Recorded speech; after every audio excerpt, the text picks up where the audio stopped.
Assalamualaikum warahmatullahi wabarakatuh. Selamat pagi.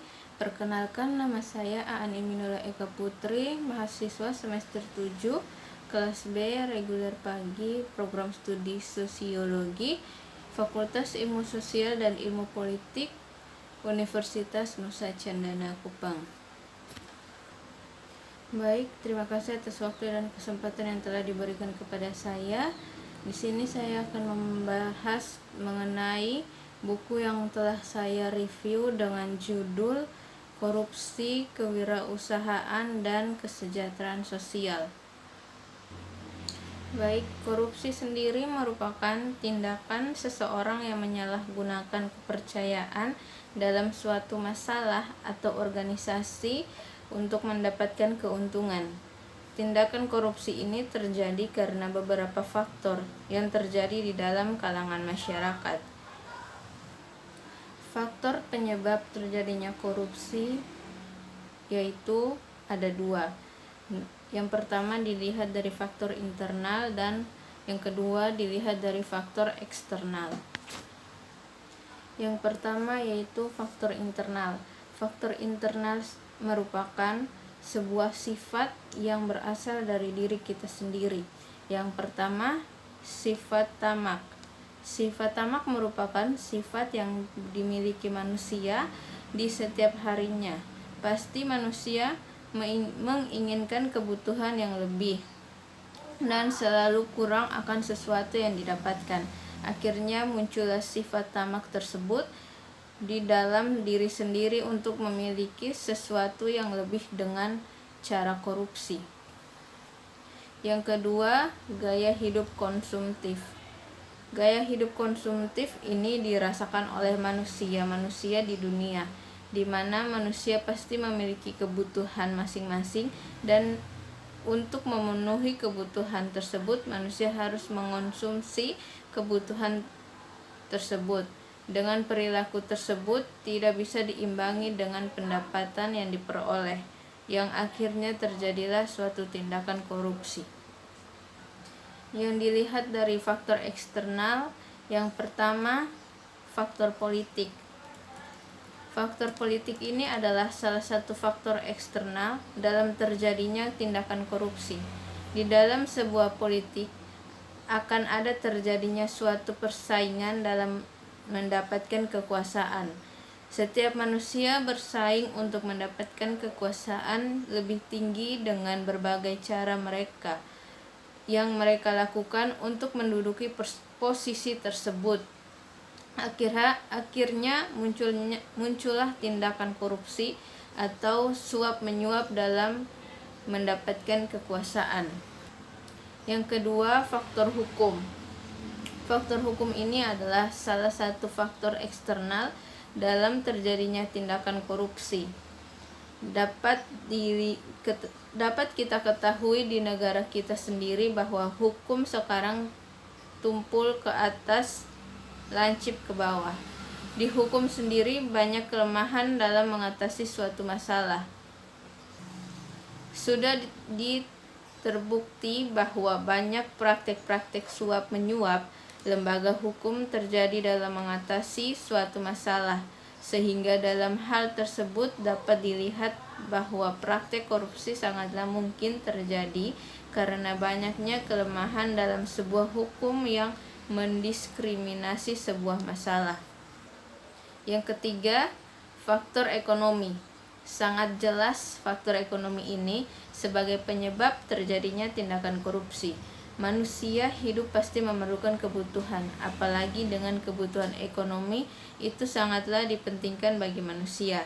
Bahkan pemimpin ataupun penguasa berkesempatan jika mereka memiliki kekuasaan sangatlah ingin memenuhi kekayaan mereka. Di kasus ini banyak pegawai yang gajinya tidak sesuai dengan apa yang dikerjakan, yang akhirnya ketika ada peluang mereka didorong untuk melakukan korupsi. Korupsi adalah hal yang konstan dalam masyarakat dan terjadi di semua peradaban. Korupsi mewujud dalam berbagai bentuk serta menyebabkan berbagai dampak. baik pada ekonomi dan masyarakat luas. Berbagai penelitian maupun studi komprehensif soal dampak korupsi terhadap ekonomi dan juga masyarakat luas telah banyak dilakukan hingga saat ini. Hasilnya, korupsi jelas menimbulkan dampak negatif. Di antara penyebab paling umum korupsi adalah lingkungan, politik, dan ekonomi. Etika profesional dan moralitas, serta kebiasaan adat istiadat, tradisi, dan demografi. Korupsi menghambat pertumbuhan ekonomi dan memengaruhi operasi bisnis, lapangan pekerjaan, dan investasi. Korupsi juga mengurangi pendapatan pajak dan efektivitas berbagai program bantuan keuangan. Tingginya tingkat korupsi pada masyarakat luas berdampak pada menurunnya kepercayaan terhadap hukum dan supremasi hukum, pendidikan, dan akibatnya kualitas hidup seperti akses ke infrastruktur hingga perawatan kesehatan. Kewirausahaan sendiri merupakan aktivitas yang menciptakan sesuatu baru dengan mengandalkan kreativitas dan inovasi. Untuk bahasan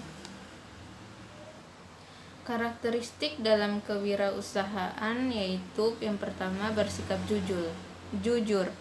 Untuk memenuhi suatu bisnis atau usaha, hal utama yang harus kita lakukan adalah menjunjung tinggi sikap kejujuran. Yang kedua, menanamkan kedisiplinan.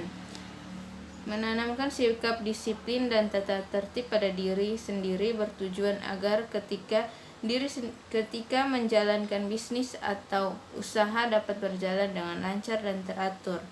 Yang ketiga, komitmen yang tinggi. Pegang teguh komitmen yang kita buat, miliki prinsip yang jelas dan pastinya agar usaha atau bisnis yang kita geluti dapat berkembang dan berjalan secara lancar. Hubungan antara kewirausahaan dan negara kesejahteraan. Motivasi adalah kekuatan pendorong utama di balik keterlibatan dalam aktivitas kewirausahaan. Itu motivasi dapat tumbuh dari kebutuhan atau pengakuan akan suatu kesempatan. Terlepas dari motivasi, ketimpangan pendapatan dapat menjadi faktor deterministik karena menentukan akses ke sumber daya yang diperlukan untuk kegiatan kewirausahaan, dan sumber kesejahteraan dapat mengurangi beberapa kendala yang ditimbulkan oleh ketimpangan pendapatan. Literatur yang ada menunjukkan hasil yang beragam berkaitan dengan kesejahteraan, kewirausahaan, dan aktivitas ekonomi. Tujuan dari program kesejahteraan adalah menjadi jaringan pengaman sosial yang secara teori dapat membebaskan orang untuk menginvestasikan modalnya atau bahkan mengambil resiko seperti memulai bisnis dengan keamanan yang tidak perlu mereka bayar.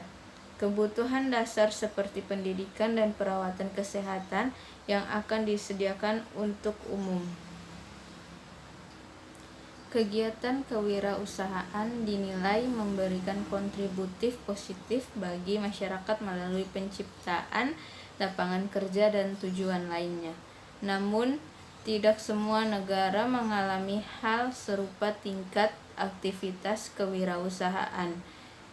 Sebaliknya, ini bervariasi di berbagai wilayah dan di negara dengan tingkat pendapatan yang berbeda.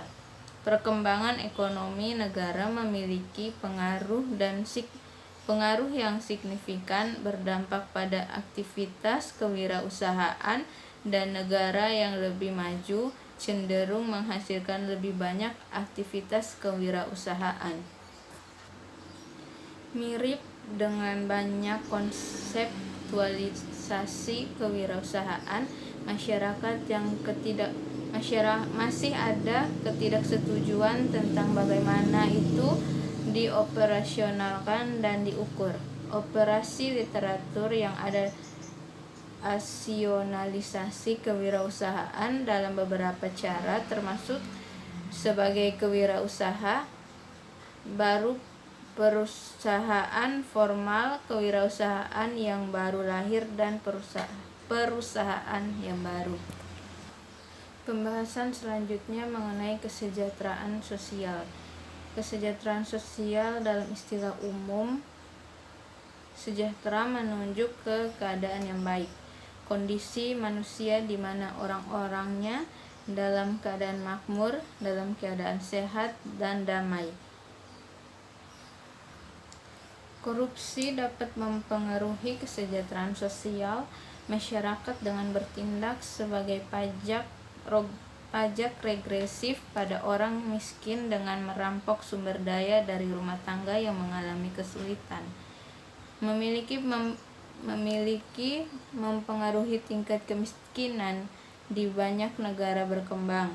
Korupsi mempengaruhi pengambilan keputusan, penganggaran, dan proses implementasi kebijakan di sektor pemerintah, swasta, dan masyarakat dan warga negara. Ketika otoritas pemerintah ikatan menyalahgunakan kekuasaan mereka untuk keuntungan pribadi, warga negara gagal untuk menerima layanan yang mereka butuhkan atau yang mereka minta. Sekian hasil review saya. Terima kasih.